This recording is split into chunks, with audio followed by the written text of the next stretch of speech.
What number is this? Six or seven? Should have checked, shouldn't I? Phew, I'm back. I'm back. I've been poorly. Well, I was away working for a week, and I came back, and lo and behold, I had COVID. How does that happen?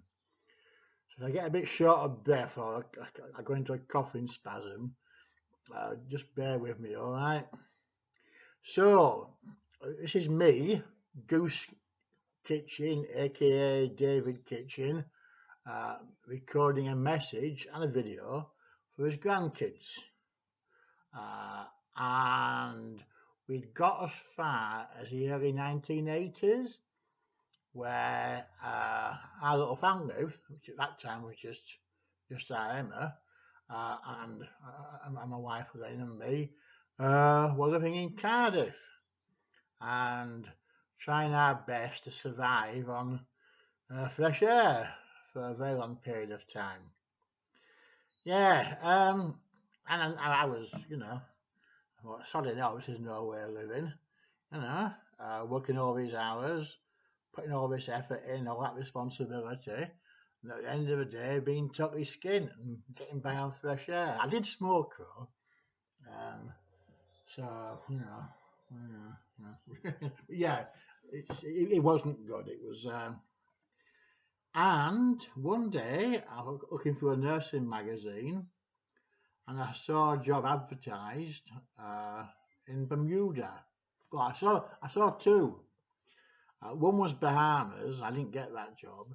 And then I saw a job advertised in Bermuda, a nursing job in Bermuda, in a psychiatric hospital there, which in those days was called St Brendan's Hospital, an early Victorian asylum. Anyway, it was quite a basic, run-down kind of place. But yeah, I applied for the job, and lo and behold, got it.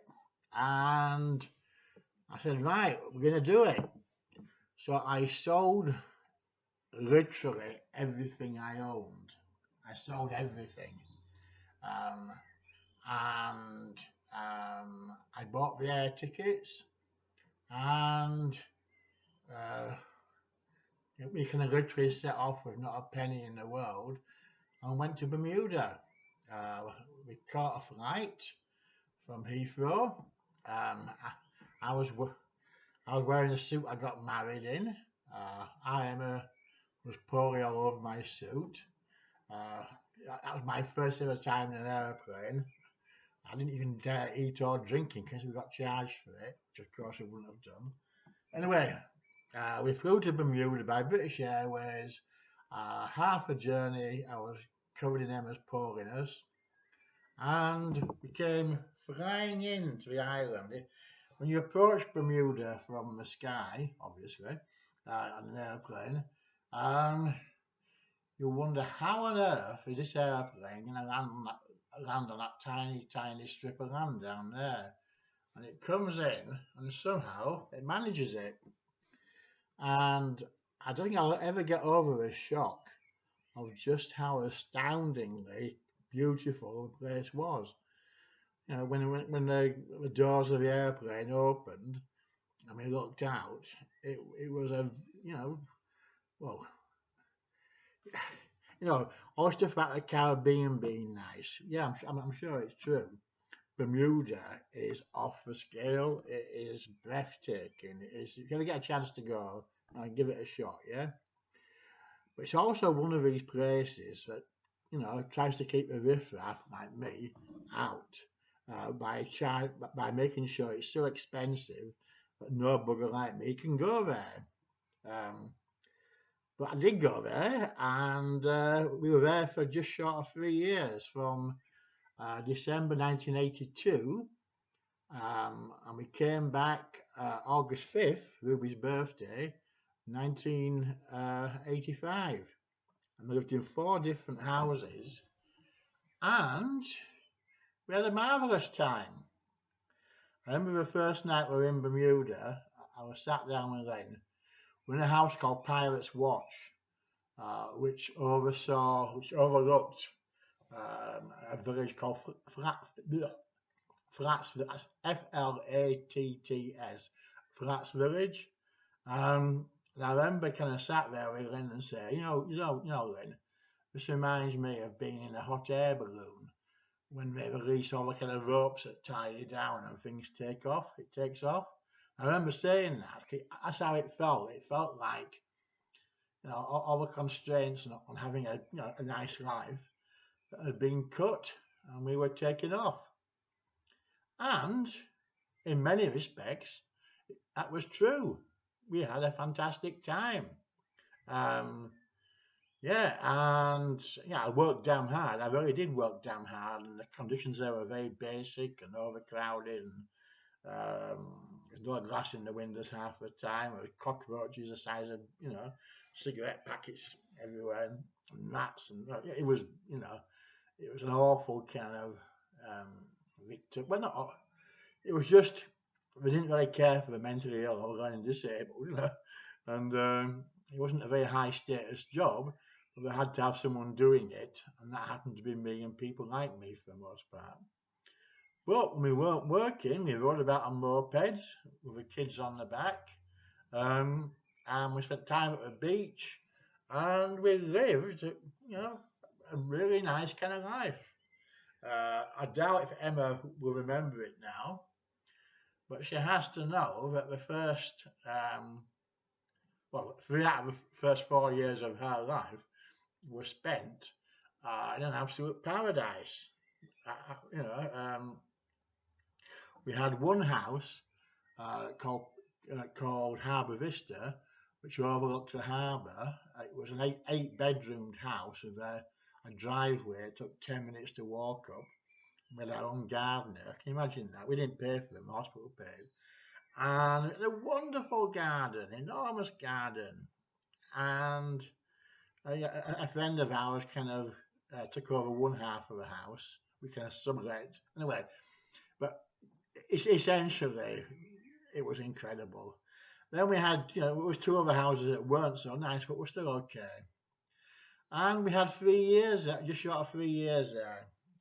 I was offered a renewal of contract, but my mum was saying, David, hey up David, you'd say, you're turning into a lotus eater, I can't say it right.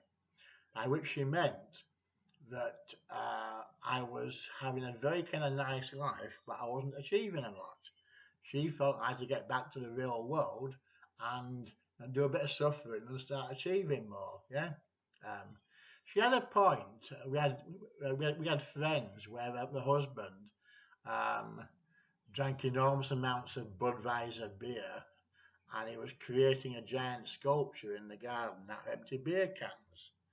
So he worked in the financial sector in Bermuda, but spent his free time drinking beer and building an enormous sculpture out of Budweiser tins. So she had a point. And when it came to our end of the time in Bermuda, I'd been applying for jobs all over the world. I mean, literally from New Zealand to Fiji, to South America, to everywhere. And one job out of all, in fact, 3 or 4 jobs did turn up, but we had to prioritize the one which was most happened most quickly. That was South Africa, and this was 1985, and the country was on the brink of civil war. So, I brought us all back to England. We had 3 months on the dole in a place called Myvenroyd, and then in December 1985. I took us all to South Africa, which was in the midst of a kind of low-grade civil war, and we spent the next 10 or 11 years there, on and off. Okay, but I'll come to that in the next episode. So back to Bermuda. Ruby was born on the 5th of September 1984.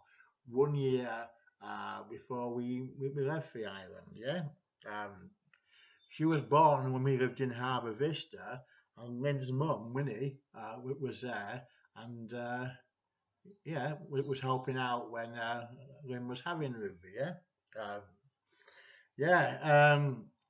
So Ruby, I believe you got Bermuda on your birth certificate, haven't you? Yeah, I believe so. Yeah.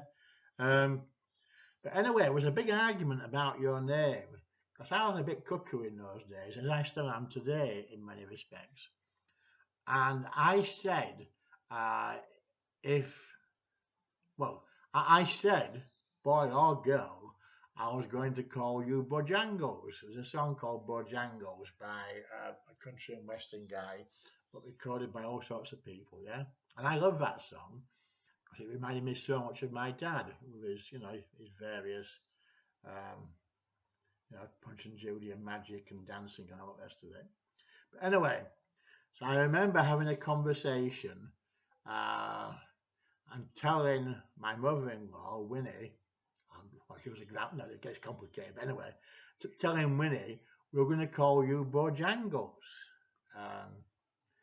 And Winnie said, over my dead body, will you call that child Bojangles?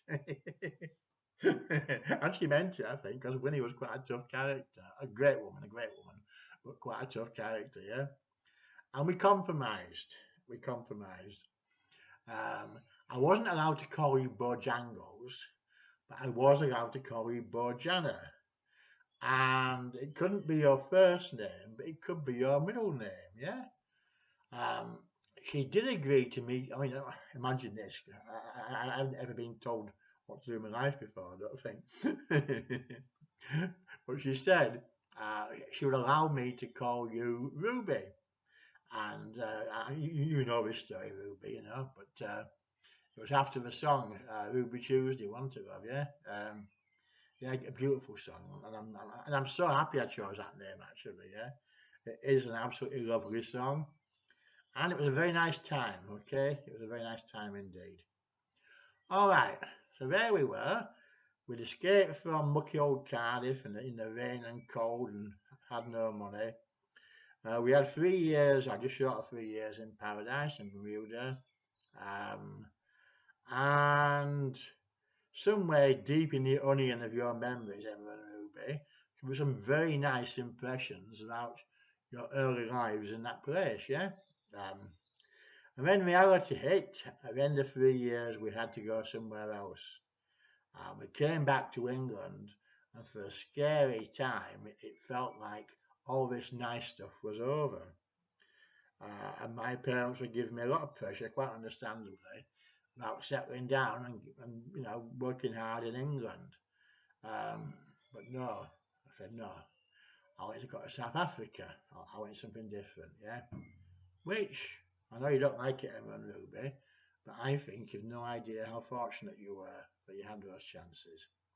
Okay, we're getting towards the 15 minutes now, and I'm going to bring an end to this video.